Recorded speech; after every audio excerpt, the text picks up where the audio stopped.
দেখেন, যদি Eden college থেকে ক্লাস থেকে অঙ্কটা যদি আসে, মানে ওই পাশ থেকে, তাইলে হচ্ছে এরকম অঙ্ক আসবে 5 নাম্বার অঙ্কের মতন। তো দেখেন এই অঙ্কটা দেখেন, বলছে assume corporate tax rate 40%, personal income tax হচ্ছে 25%, find out of the cost of capital. তাহলে কস্ট অফ ক্যাপিটাল বের করতে বলছে আপনাকে। তাহলে কস্ট অফ ক্যাপিটাল যদি আপনাকে বের করতে বলে, তাহলে আপনি কি করবেন? আপনাকে ফর্মুলায় যে, WACC। হ্যাঁ, WACC মানে এই ফর্মুলাটা দিতে হবে, তাই তো? অর্থাৎ আপনাকে WD, KD, WE, KE, WP, KP, WR, KR এটা বের করতে হবে। তাহলে এটা বের করতে হলে এটা একটা ডাবল করেও থাকতে পারে। তাহলে দেখেন আমাদের অঙ্কে আসলাম আমরা, প্রথমে 1 নাম্বার রোমান সংখ্যা বলছে এ 10 years 12% বন্ড অফ দা 1,000 টাকা সোল্ড ফর 1200 টাকা, এবং 5% হচ্ছে কস্ট আন্ডাররাইটিং কস্ট। তাহলে আপনাকে দিছে একটা বন্ডের কথা বলছে, তাহলে বন্ডের মানে হচ্ছে কেডি বের করতে হয়, এটা আমরা জানি। তাহলে কেডিটা কিভাবে বের করবো? 3 ভাবে। একটা হচ্ছে শুধুমাত্র ইন্টারেস্ট রেট দেওয়া থাকলে কেডি সমান সমান I × 1 - টি ট্যাক্স রেট, এটা হচ্ছে একটা, শুধুমাত্র ইন্টারেস্ট রেট দেওয়া থাকলে। 2 নাম্বার হচ্ছে interest into divided by net sales value. যদি যে অঙ্কে সোল্ড ভ্যালু দেওয়া থাকবে, কি দেওয়া থাকবে? সোল্ড মানে এসে নেট সেলস ভ্যালু দেওয়া থাকবে, যেমন এখানে সোল্ড ভ্যালু আছে। সোল্ড ভ্যালু আর ইন্টারেস্ট যদি দেওয়া থাকে, তাহলে হচ্ছে I divided by net sales value. এটা হচ্ছে আরেকটা পদ্ধতি। আরেকটা পদ্ধতি হচ্ছে, যেটা হচ্ছে যেটাতে সব রকমের ইনফরমেশন থাকবে। কি কি থাকবে? রিডেনেবল ভ্যালু থাকবে, মানে পরিশোধযোগ্য মূল্য থাকবে, মানে ফেস ভ্যালু যেটাকে আমরা বলি বা পরিশোধযোগ্য মূল্য বলি। এটা প্রিমিয়ামে হইতে পারে, এটা ডিসকাউন্টে হইতে পারে, আবার এটা এক পারে হইতে পারে। তারপরে হচ্ছে সোল্ড ভ্যালু থাকবে, মানে নেট সেলস ভ্যালু। তারপরে সবচেয়ে বড় কথা যেটা থাকবে সেটা হচ্ছে ইয়ার।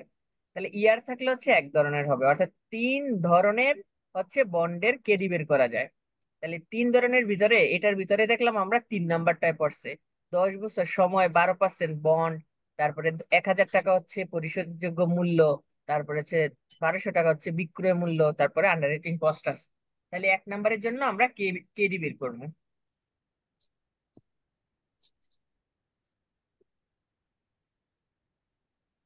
তাহলে দেখেন। ভাইয়া, হ্যাঁ, বলেন। ভাইয়া, আন্ডার রাইটিং মানে কি?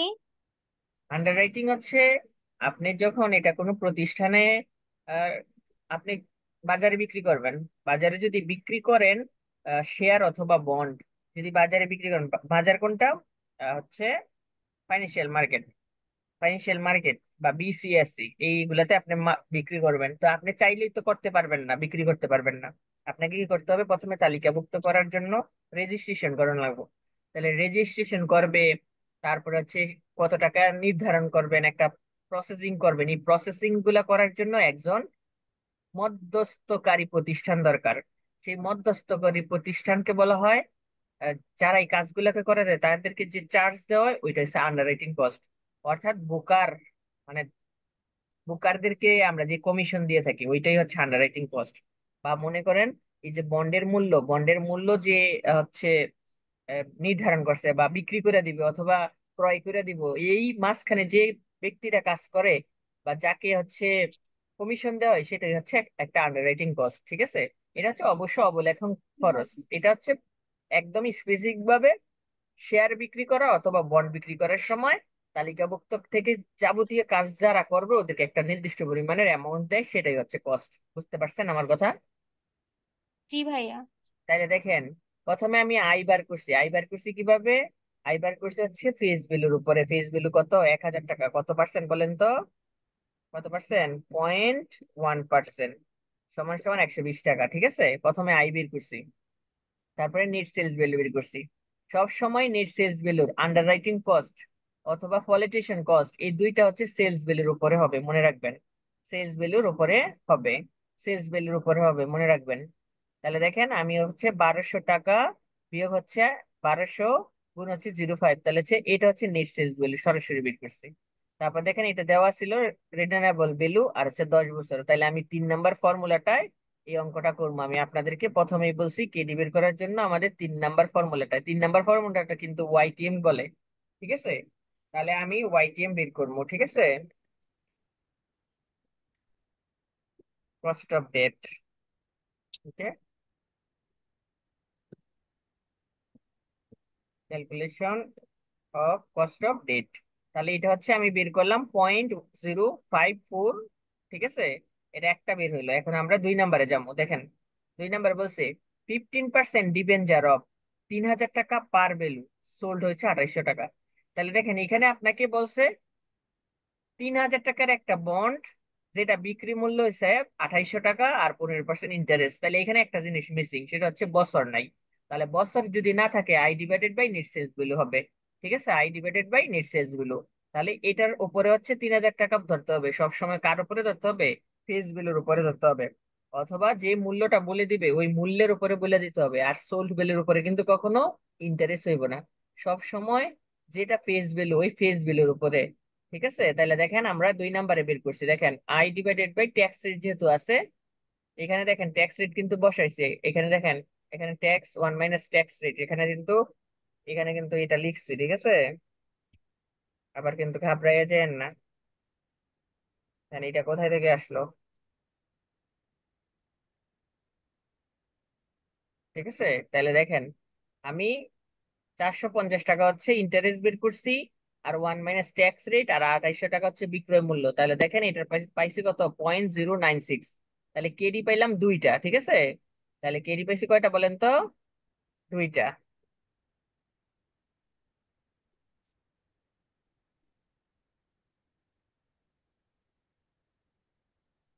তাহলে দেখেন আমরা 2 নাম্বারটা হয়ে গেল, তাহলে 2 নাম্বারটাও আমাদের কমপ্লিট হয়ে গেছে। 2 নাম্বারটা বুঝতে কারো সমস্যা আছে বলেন তো ভাইয়ারা? আমাদের কি করতে হবে, না ভাইয়া। প্রত্যেকটা থেকে আগে আমাদেরকে কস্ট গুলা বের করতে হবে। তারপর দেখেন 13% পারপেচুয়াল স্টক অফ 100 টাকা পার ভ্যালু সোল্ড হচ্ছে 120 টাকা উইথ এ ফ্লোটেশন কস্ট। তাহলে পারপেচুয়াল বলতে কোনো শেয়ার নাই, এই শেয়ারের নাম হচ্ছে, একমাত্র শেয়ার হচ্ছে পেপার স্টক। পেপার স্টককে পারপেচুয়াল স্টক বলা যায়। পারপেচুয়াল মানে যেটা হচ্ছে অপরিশোধযোগ্য কেপি। অগ্রাধিকার শেয়ার। তাহলে আমাকে এখন কেপি বের করতে হবে। তাহলে কেপি বের করার পদ্ধতিও কয়টা টোটাল? তিনটা। একটা হচ্ছে শুধু পার্সেন্টেজ দেওয়া থাকতে পারে, আর একটা হচ্ছে সময়কাল দেওয়া থাকতে পারে, আর একটা হচ্ছে শুধু ডিভিডেন্ড দেওয়া থাকবে, আর সেলস ভ্যালু দেওয়া থাকবে। তাহলে আমি এই 13% 100 টাকার উপরে বের করবো 13 টাকা, আর এটাকে দিয়ে 120 দিয়ে সোল্ড ভ্যালু দিয়ে ভাগ করবো। কিন্তু ফলিটেশন কস্ট তো আছে, তাহলে 120 টাকার উপরে এই ফলিটেশন কস্টটাকে বাদ দিতে হবে, ঠিক আছে? তাহলে দেখেন,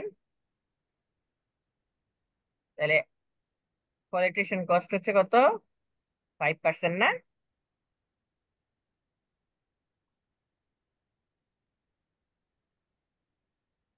কত পার্সেন্ট ছিল এটা? ফ্লোটেশন কস্ট তো 5% ছিল। হ্যাঁ, 5%-এ কত টাকা দেখেন তো? 120 টাকার কত? ক্যালকুলেশনটা ভুল আছে মনে হয়। 5% নাকি? ছয় ছয় আসে ভাইয়া, 120 টাকার 5%।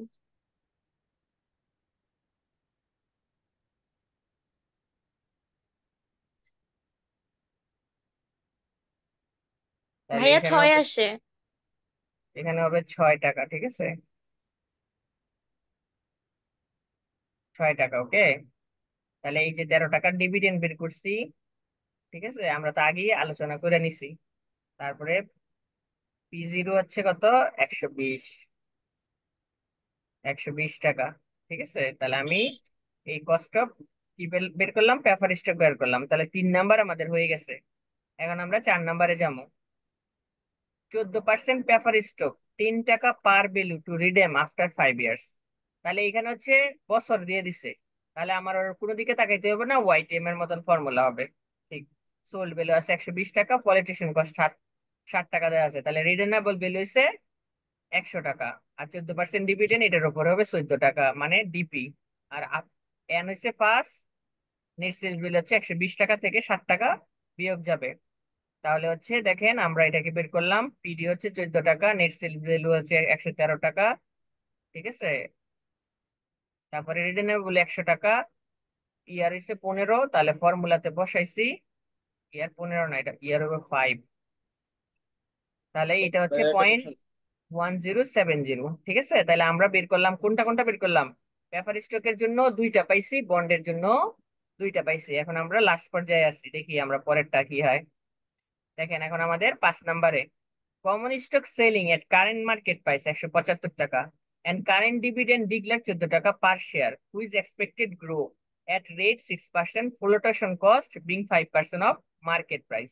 তাহলে এখানে এসে কারেন্ট মার্কেট প্রাইস মানে হচ্ছে P0 মান হচ্ছে 175 টাকা, কারণ কি কারেন্ট মার্কেট প্রাইস দরকার আছে। তাহলে আমাদের ফর্মুলাটা কি, D1 divided by P0 minus flotation good cost যোগ হচ্ছে জি, মানে গ্রোথ রেট। এটা হচ্ছে আমাদের ফর্মুলা কমন স্টকের ক্ষেত্রে। তাহলে ডিভিডেন্ড আমাদেরকে ঘোষণা করে দিছে, ডিভিডেন্ড কি করে দিছে, ঘোষণা করে দিছে। তাহলে ডিভিডেন্ড যদি ঘোষণা করে দেয়, তাহলে এখানে যে ডিভিডেন্ড দেওয়া আছে এটা কারেন্ট ডিভিডেন্ড। ওকে, কারেন্ট মার্কেট প্রাইস যেহেতু বলছে, এটা current current dividend. Are expected market rate বলা থাকলে তখন এক্সপেক্টেড ডিভিডেন্ড বলতো। তাহলে কারেন্ট ডিভিডেন্ড তো বলাই আছে, তার মানে D0 দেওয়া আছে, তাহলে আমাদেরকে D1 বের করতে হবে। তাহলে গ্রোথ রেট কত, 6%, আর আর হচ্ছে ফ্লোটেশন কস্ট হচ্ছে 5%, তাহলে আমরা এটা বের করবো। ঠিক আছে, দেখেন তাহলে calculation of cost of equity, এখন আমরা ইকুইটির কাছে চলে যাবো। তাহলে ইকুইটি গেলাম, k D1 divided by P0 minus flotation cost plus হচ্ছে জি। তাহলে D1 আমাকে আমাকে বের করতে হবে। 14 টাকার উপরে D1 আমরা বের করছি। ঠিক আছে, তাহলে 14.84, 175 বিয়োগ হচ্ছে 8.75, এটা হচ্ছে কি ফ্লোটেশন কস্ট। কোথা থেকে বের করছি, 175 টাকা বিক্রয় মূল্য, তার উপরে ফ্লোটেশন কস্ট হবে সবসময় 5% দেয়া দিছে এখানে। সবসময় কার উপরে হবে, বিক্রয় মূল্যের উপরে। তাহলে এইট হচ্ছে 8.75, তাহলে হচ্ছে 0.143, অর্থাৎ 14.93% হচ্ছে কে এর মূল্য। ঠিক আছে, কে এর মূল্য বুঝছেন কিনা ভাইয়া? ও ভাইয়া, জি ভাইয়া। আরো কে কে, আরিফুল এই ছেলেটা জয়েন দেয় না, আরো কে কে জানি জয়েন দেয় না। আচ্ছা ঠিক আছে, নেক্সট। দেখেন আমাদের এখন 5 নাম্বার হয়ে গেল, এখন আমরা 6 নাম্বারে যাবো। A common share of company which does not believe in the future external financing, external financing is selling price 150 টাকা। দেখেন আপনাকে বলছে একটা কমন কমন শেয়ার কোম্পানি দ্বারা বিলিভ করে না এক্সটার্নাল ফাইন্যান্সিং। এক্সটার্নাল ফাইন্যান্সিং মানে হচ্ছে শেয়ার বিক্রি করে টাকা, এটা সে বিশ্বাস করে না। অর্থাৎ শেয়ার বিক্রি করে যে টাকা নিব সেটা না, সে হচ্ছে এক্সটার্নাল ফাইন্যান্সিং। এখানে যদি বলতো ইন্টারনাল ফাইন্যান্সিং তাহলে এক্সটার্নাল ফাইন্যান্সিং হইতো। ঠিক আছে, অর্থাৎ তখন হইতো শেয়ারের মূল্য। এখন হচ্ছে সে ভাইয়া ইন্টারনাল, বুঝলাম না, ইন্টারনাল ইন্টারনাল এটা কি বললেন? যদি এক্সটার্নাল বলা থাকে তাহলে হচ্ছে সে বলছে শেয়ার বিক্রি করে যে ফান্ড করবে সেটা সে বিশ্বাসী না। অর্থাৎ এক্সটার্নালি মানে বুঝাইছে, এই যে এক্সটার্নাল কথাটা বুঝাইছে, এক্সটার্নাল মানে তো বাহ্যিক, তাই না? আর ইন্টারনাল তো হচ্ছে অভ্যন্তরীণ। তাহলে সে এক্সটার্নাল অর্থ বাহ্যিক, যে যে ফান্ড করবে, অর্থাৎ যে বিনিয়োগটার যে উঠাইবো, অর্থাৎ ক্যাপিটালটা যে সে কালেক্ট করবো সেটা সে বিশ্বাস করে না। তাহলে সে ইন্টারনাল ফাইন্যান্সিং এ বিশ্বাস করে। তাহলে ইন্টারনাল ফাইন্যান্সিং মানেই হচ্ছে আপনার রিটার্ন আর্নিংস। ঠিক আছে, তাহলে রিটার্ন আর্নিংস, এখন রিটার্ন আর্নিংস তো এখানে সরাসরি বলে নাই যে 10% খরচ, 5% এরকম কিছু বলে নাই। না বললে বলছে ইন্টারনাল ফাইন্যান্সিং যে করবে সেই ইন্টারনাল ফাইন্যান্সিং এর ইপিএস হচ্ছে 25 টাকা, ডিভিডেন্ড পে আউট হচ্ছে 50%, আর গ্রোথ রেট হচ্ছে 8%। তাহলে এইখানে এই অঙ্ক তো দেওয়ার কথা না। কেন দেওয়ার কথা না, কারণ হচ্ছে আমি তো ইন্টারনাল ফাইন্যান্সিং অর্থাৎ রিটার্ন আর্নিংস এর ফর্মুলা জানি। এটা একদম সহজ, আমরা জানি ট্যাক্স রেট বাদ দিয়ে দিলে হয়ে যায় I/1 minus tax rate, personal tax rate. এটা হয়ে যাওয়ার কথা, কিন্তু এইখানে কি করলো, এইখানে তো ইপিএস দিয়ে দিছে। বলছে আপনি যতগুলা শেয়ার বিক্রি করবেন তার থেকে প্রতি শেয়ার থেকে 25 টাকা করে, সবকিছু খরচ বাদ দিয়ে 25 টাকা করে হচ্ছে লাভ। এই লাভ সে ঘোষণা করছে, মানে লাভ হয়ে গেছে। তাহলে এই লাভ এখন সবটা সে কি করছে, ঘোষণা করে নাই। ঘোষণা না করে সে পে আউট রেশিও ঘোষণা করছে 50%। বলছে 25 টাকার ভিতরে আমি 50% ডিভিডেন্ড শেয়ার হোল্ডারদেরকে দিয়ে দেবো। তাহলে এই শেয়ার হোল্ডার গুলা কারা, এগুলো হচ্ছে ইন্টারনাল শেয়ার হোল্ডার। তাহলে ইন্টারনাল শেয়ার, কারণ does not believe in future external financing দ্বারা বুঝাইছে ভবিষ্যতে সে কার উপরে বিশ্বাসী না। বাহিরের যেই ফান্ড কালেক্ট করবে, মানে শেয়ার বিক্রি করে, সেটা না করে সে সে নিজেদের মধ্যে শেয়ার বিক্রি করছে। ঠিক আছে, এটা ফোর্থ ইয়ারে গেলে এটা ডিটেলস আলোচনা আছে। তাহলে দেখেন, তাহলে এখন আপনাকে কি করতে হবে, যেহেতু এটাও একটা শেয়ার, তাহলে শেয়ারের মতনই বের করতে হবে। শুধু জাস্ট একটা জিনিস অ্যাড হইব, সেটা হচ্ছে পার্সোনাল ট্যাক্স রেট। ওকে, এই কথাটা শুধু এক হইব। তাহলে ইপিএস থেকে, ইপিএস কে ডিপিআর দ্বারা, ডিভিডেন্ড পে আউট রেশিও মানে হচ্ছে ডিপিআর, প্রত্যেকটা ডি থেকে, ডিপি থেকে পি, আর থেকে আর, ডিপিআর। এই ডিপিআর আর হচ্ছে ইপিএস কে গুণ করলে আপনি ডি0 পাবেন। ঠিক আছে, এটা আগে বের করে নিতে হবে। তাহলে দেখেন আমরা, এই যে দেখেন, calculation of return earnings cost, returning cost. তাহলে রিটার্ন আর্নিং এর কস্ট আমরা বের করবো। ঠিক আছে, তাহলে দেখেন প্রথমে ডি0 বের করলাম 12.5 টাকা। তাহলে ডি1 বের করতে হবে, কারণ কি রিটার্ন আর্নিংস এর ফর্মুলা আর হচ্ছে ইয়ার ফর্মুলা, শেয়ারের ফর্মুলা একই। তাহলে এইখানে শুধু রিটার্ন আর্নিং এর সময় পার্সোনাল ট্যাক্স রেটটা আসবে। ঠিক আছে, তাহলে দেখো D1 / 1 - পার্সোনাল ট্যাক্স, কলেকটেশন কস্ট তো নাই, 150 দিয়ে আমি হচ্ছে 1475 পাইছি, গ্রোথ রেট 8% বলে দিছে। ওকে, তাহলে এখন আমরা কি করবো, ডব্লিউএসিসি নির্ণয় করবো, calculation of cost of capital.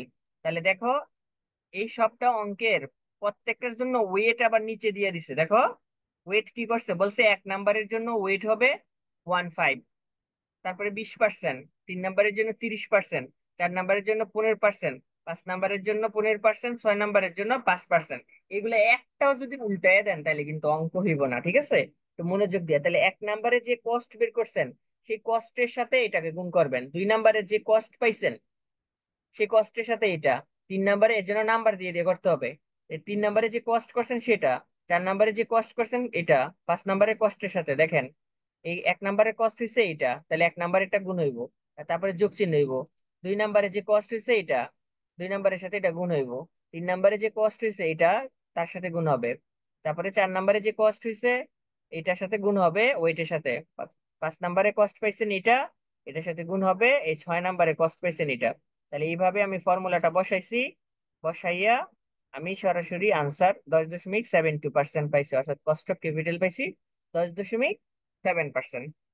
কি বুঝছেন কিনা আমার কথা? নেন অঙ্কটা উঠান, না বুঝতে পারলে আমাকে বলেন। নেন, 14 নাম্বার হোমওয়ার্ক।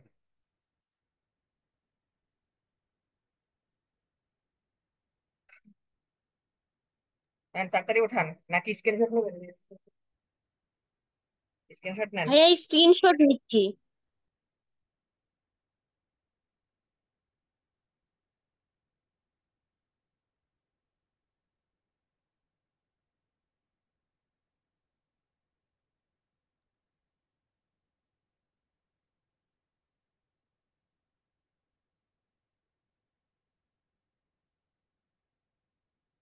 ভাইয়া 14 নাম্বারটা হোমওয়ার্ক করতে বলছেন?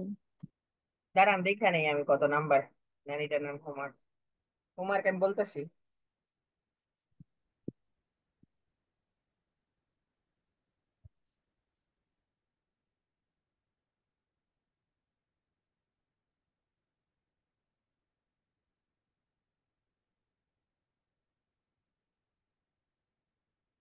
নেন,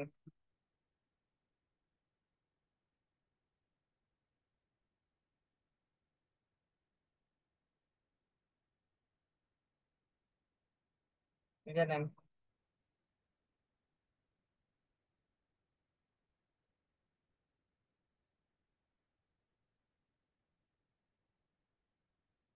বুঝছেন, এটা নেন।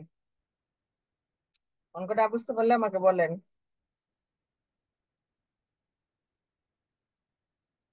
নেন, এটা নেন। ঠিক আছে, তাহলে এটা হয়ে গেলে আহ দেখেন হোমওয়ার্ক হচ্ছে করবেন কোনটা, আমি তার মানে টাইপই করিনি।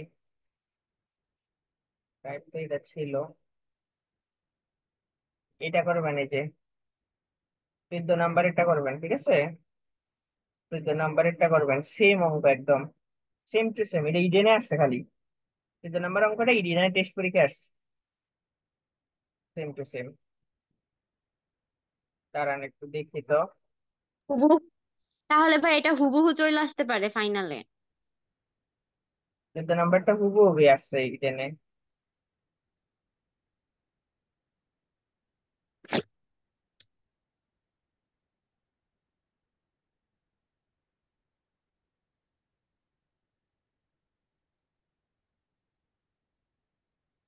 ভাইয়া সিমিলার অঙ্ক থাকলে দিয়ে দেন, কইরা ফেলি। 14 নাম্বারেরটাই এক রকমের, 14 নাম্বারেরটাই। গত বছর এই অঙ্কগুলা করাইছিলাম কিন্তু আসে না, এই জন্য এই বছর করাইনি।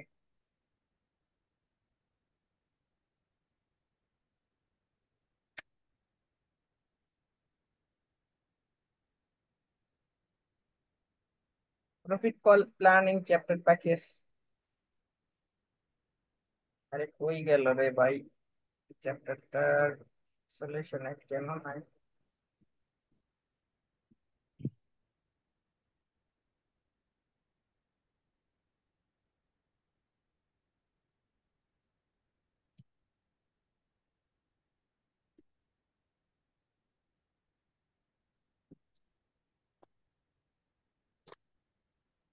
ভাইয়া আমাদেরকে যে ক্যাশ ফ্লো স্টেটমেন্ট চ্যাপ্টারটা আছে, হুম। ভাইয়া আছে। আপনি তো এই চ্যাপ্টারটা হচ্ছে একদিন একটা মানে ইউটিউব ভিডিও দিছিলেন, দিয়ে পরে আরে এটা বলছিলেন কি করাইছি নেক্সট। প্রথমে, একদম প্রথম দিকে করাইছি এটা। দেখেন তো ভাইয়া এটা পারবেন রোজার না? আগে। আপনি আপনি 4টা না 5টা ক্লাস দিছিলেন তো, মানে খুবই কম ম্যাথ করা হয়েছে ক্যাশ ফ্লো স্টেটমেন্টের। অনলাইনে করাইছি না অফলাইনে? অফলাইনে করাইছি না? না ভাই, অফলাইনে তো মনে হয় 2-3টা ক্লাস পাইছি, আর অনলাইনে আপনি দিয়ে রাখছেন, এখানে আছে 4-5টা ক্লাসের মতো আছে, কিন্তু খুব কম ম্যাথ আর কি, ম্যাথ বেশি দেয়া নাই। ভাইয়া আমার হচ্ছে অফলাইনে তো যতটুকু মনে হয় মনে সবগুলা আছে করাই ভাইয়া। দিছিলাম। না ভাইয়া, অফলাইনে ভাইয়া, সবগুলো করার নাই, কয়েকটা করছি ভাইয়া আমরা। আমার যতটুকু মনে আছে যে ভাইয়া আপনি এই চ্যাপ্টারের হচ্ছে একটা মানে কি ভিডিও দিছিলেন, এরপরে আর করার নাই। আমি তো প্রথম থেকেই করতেছি, আমার জাস্ট একটা চ্যাপ্টার গ্যাপ গেছে, ওই যে ইয়া চ্যাপ্টারটা, লিনিয়ার রিগ্রেশন, যে ওই চ্যাপ্টারটা মেবি আমার গ্যাপ গেছে। আচ্ছা ঠিক আছে, আমি দেখবো নে কোনটা কি। দেখেন এই চ্যাপ্টার, এই অঙ্কটা দেখেন, এটা একদম সহজ আছে। The capital structure A case company flow: 3% ডিবেঞ্জার 1 lakh টাকা, 12% পেপার শেয়ার 8,000 টাকা, 80,000 টাকা, কমন স্টক 1,20,000 টাকা, রিটার্ন আর্নিং আছে 1 লাখ টাকা। দ্য কমন শেয়ার অফ কোম্পানির সেল হচ্ছে 30 টাকা করে। It's expected that company will pay next year dividend 2.5 per share, will grow হচ্ছে 4% ফর এবার। The market price of preference share 96 টাকা, এ politician cost 5% of the market price would be incurred the issue of all kind of share. The company margin takes 40%. তাহলে আপনাকে প্রথমে cost of ডেপ্ট বের করতে হবে, কারণ এখানে কি দেওয়া আছে বলেন তো? ট্যাক্স রেট দেওয়া আছে 40%। তাহলে এখানে ডিপেন্ডার দেওয়া আছে শুধু পার্সেন্টেজে, তাহলে এটা হচ্ছে প্রথমে এটা বের করবেন। ঠিক আছে, তাহলে এটা কমপ্লিট হইলো, কস্ট অফ ডেট বের করে ফেললেন। এখন আপনি কেপি বের করবেন। তাহলে কেপি বলে দিছে কি সবগুলা শেয়ারের মূল্য, এখানে মার্কেট ভ্যালু পেপার শেয়ারে বলেছে 96 টাকা। তাহলে 96 টাকা বিক্রয় মূল্য।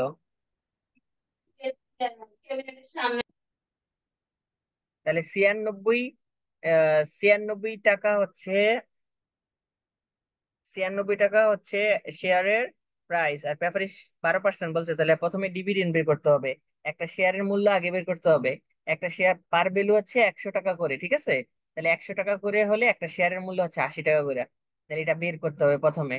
তাহলে 80 টাকার হচ্ছে আপনার ফেস ভ্যালু, ঠিক আছে? 80 না 100, সরি 100 হইতে পারে, যেহেতু পার ভ্যালু 100। ও, পার ভ্যালু তো দিয়ে দিছে, আপনাকে আর বার করতে হবে না। তাহলে এখানে পার ভ্যালু 100 টাকা, তাহলে 100 টাকার উপরে এটা হচ্ছে, আমি ভাবছি এটা থেকে মূল্য দেওয়া আছে। আচ্ছা, এটা হচ্ছে টোটাল শেয়ারের মূল্য দেওয়া আছে, মানে 8,000 শেয়ারের মূল্য দেওয়া, 8,000 শেয়ার, এটা আমি বার করতে হবে না। এটা হচ্ছে শেয়ারের পার ভ্যালুর উপরে আপনি কি করবেন, ডিভিডেন্ড বের করবেন। তাহলে ডিভিডেন্ড হচ্ছে 12 টাকা, ঠিক আছে? তারপরে দেখেন P0, আমি এটা ভুল এখানে, এটা P0 না, এখানে 96 এর উপরে পলিটিশিয়ান কস্ট হবে 48 টাকা, এটা ভুল, ঠিক আছে? এটা এটা লাগবে না, ওকে?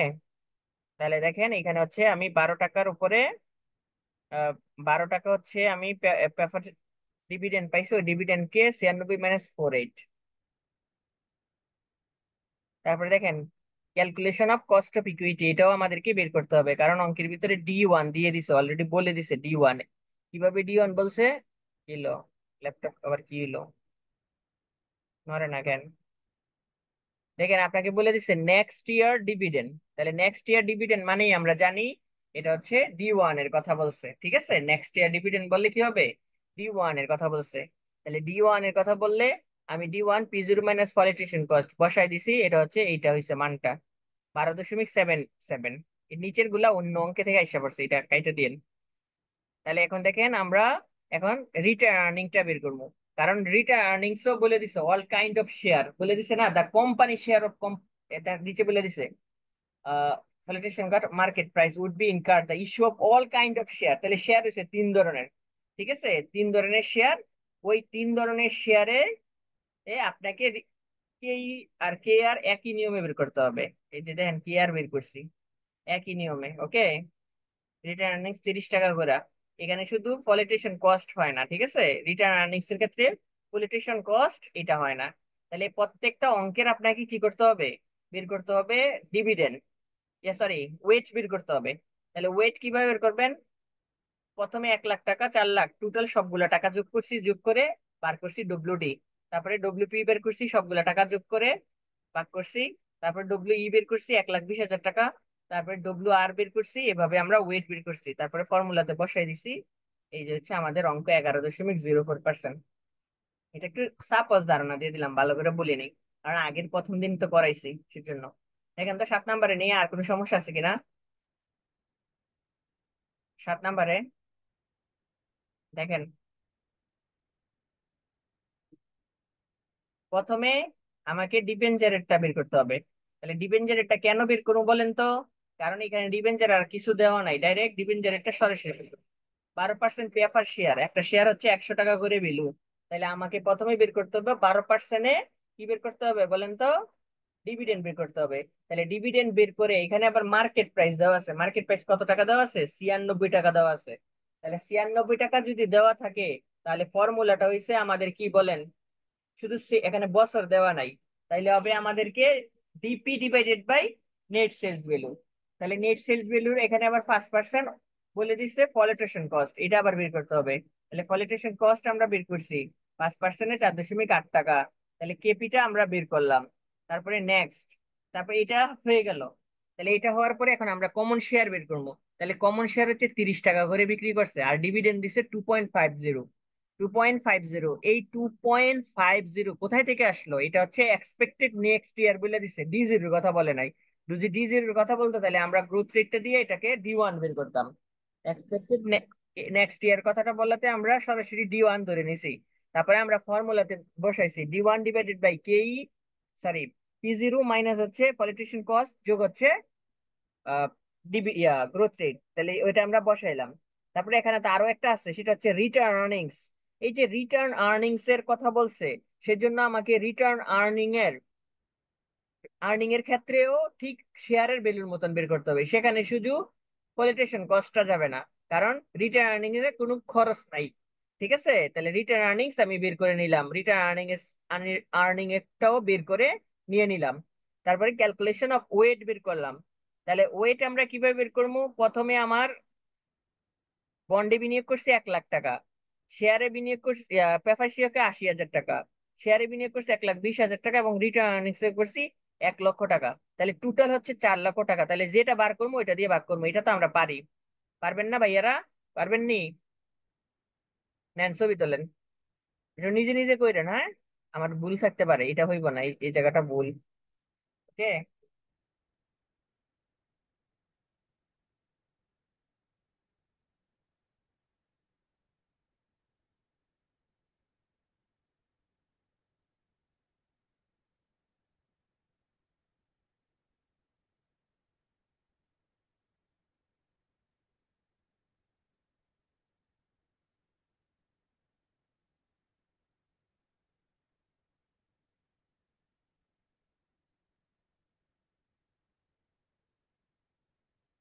এটা হয়েছে ছবি তোলা, নেন এটা ছবি তোলেন। দেখি আমরা নেক্সট ক্লাসে এই চ্যাপ্টারটা শেষ করে দেবো। আমাদের হচ্ছে রিস্ক অ্যাডজাস্টেড ডিসকাউন্ট রেটের এটা একটা চ্যাপ্টার বাকি রয়েছে, ওই চ্যাপ্টারটা আরডিআর এর অঙ্কগুলা করতে হইব। তারপরে রিপ্লেসমেন্টের অঙ্ক আছে, ক্যাপিটাল বাজেটিং এর, তারপর প্রফিট প্ল্যানিং এর চ্যাপ্টারের অঙ্ক আছে, আর অঙ্ক আছে অনেক। তারপর আবার সিলেবাসের বাইরেও টপিক করাইতে হইব।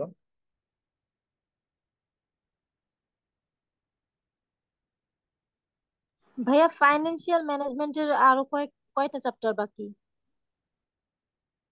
দাঁড়ান, কাইটে যাবো আসে। একটা, দুইটা, তিনটা চ্যাপ্টার বাকি আছে, আর সিলেবাসের বাইরে একটা শীট বাকি আছে।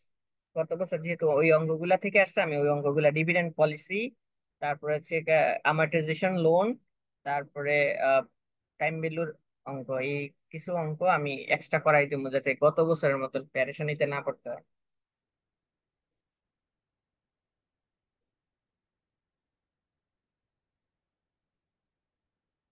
ঠিক আছে, আজকে আর আমি লিঙ্ক দিতাম না।